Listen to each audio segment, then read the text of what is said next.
मेरे प्यारे भाइयों बहनों और बच्चों। तो गीता का अध्ययन चल रहा है। अब आप लोगों को भी इसका अर्थ समझ में आने लगा होगा कि भगवान तो सबके हैं, सबकी गति करते हैं, बस उनकी शरण में जाने की देर है। तो अब इस अध्ययन के क्रम में हम लोग गीता के अध्याय 9 के श्लोक 33 पर आ गए हैं। तो 33 में भी श्री कृष्ण भगवान अर्जुन को यही समझा रहे हैं कि कौन कौन लोग उनकी भक्ति कर सकते हैं। देखिए, 4 जो वर्ण हैं हम लोगों में, ब्राह्मण, क्षत्रिय, वैश्य, शूद्र, ये तो हैं ही, और भी जो चंडाल वगैरह जो भी है वो उनकी भक्ति कर सकता है। चोर, डकैत, कोई भी हो जो संकल्प कर ले भक्ति का और प्रायश्चित की आग में जलने लगे और उस आग में जल के भक्ति करेगा तो भगवान उसके तो ज़रूर सुनेंगे।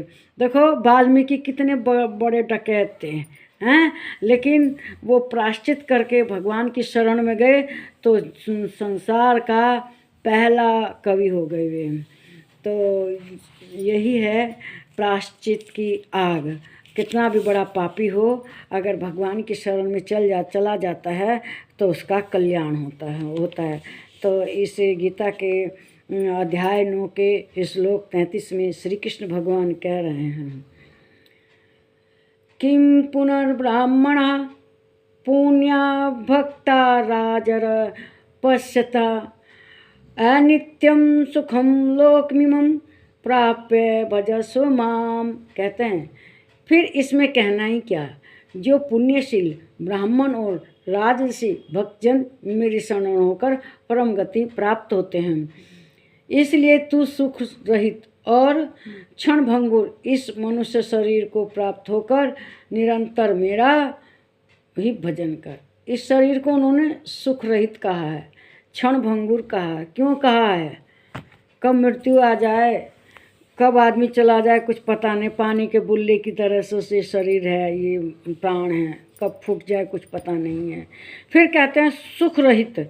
जो संसार है इसमें कोई सुखी है? इस संसार में कोई सुखी नहीं है। इस संसार में सब दुखी हैं। यहाँ सुख किसी को नहीं है। कोई नमक रोटी खा रहा है तो दाल भात तरकारी की तमन्ना करता है। कोई दाल भात तरकारी खा रहा है तो सोचता मैं पिज्ज़ा खाऊं। जो पिज्ज़ा खाता है वो सोचता मैं 5 स्टार हो। मतलब कोई भी सुखी नहीं है, हर किसी ना करे।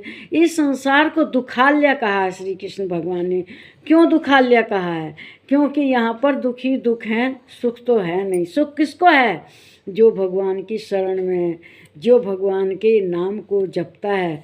तो वही श्री कृष्ण भगवान कहते हैं कि देखो, शूद्र, स्त्रियां, वैश्य, चांडाल, निम्न योनि के लोग तो उनकी शरण में आके सुख पाते ही हैं और इस संसार उनका कभी पतन नहीं होता है संसार में, और फिर इस संसार से स्वर्ग प्राप्त करते हैं जो उनकी शरण में जाते हैं। तो अब ब्राह्मण, राज ऋषि, उनके भक्त, अब अर्जुन कौन है? वो राजा के परिवार के हैं ना। तो इन सब की तो बात ही क्या है। ये तो इनके पास टाइम भी है भक्ति करने का, अच्छा माहौल भी है, समाज भी है। उन्हें पैसे कमाने की चिंता नहीं है कि भाई हमारे परिवार का कैसा गुजारा होगा, दिन रात हम भक्ति करेंगे। वे जंगल में जाके तपस्या कर सकते हैं, गुफाओं में, कंदराओं में जाके तपस्या पूजा पाठ सब कर सकते हैं। तो इसीलिए ये जो सवर्ण हैं, जो ब्राह्मण, राजकुमार, भक्तजन हैं, वे तो मुक्ति पा ही लेंगे और संसार में सुख भोगेंगे ही। भगवान की शरण में जाके भगवान से एकाकार हो जाएंगे और उनको स्वर्ग की प्राप्ति होगी। जो देवता लोग स्वर्ग में सुख भोगते हैं वे भी स्वर्ग भोगेंगे। तो इसीलिए कहते हैं कि हे अर्जुन, हे कुंती पुत्र अर्जुन, तुम मेरा कहना मानो और भक्ति करो, मेरी शरण में रहो और भगवान का भजन करो। क्योंकि तुम तो राजकुल के हो, तुम्हारे लिए तो सब वातावरण तुम्हारे लिए सकारात्मक है और तुम बहुत उच्च कोटि की भक्ति कर सकते हो। जब निम्न श्रेणी के भी लोग उनकी भक्ति को करके उच्च स्थान पा सकते हैं, उनका पतन नहीं होगा, तो तुम्हारी तो बात ही क्या है। तुम मेरी भक्ति करो।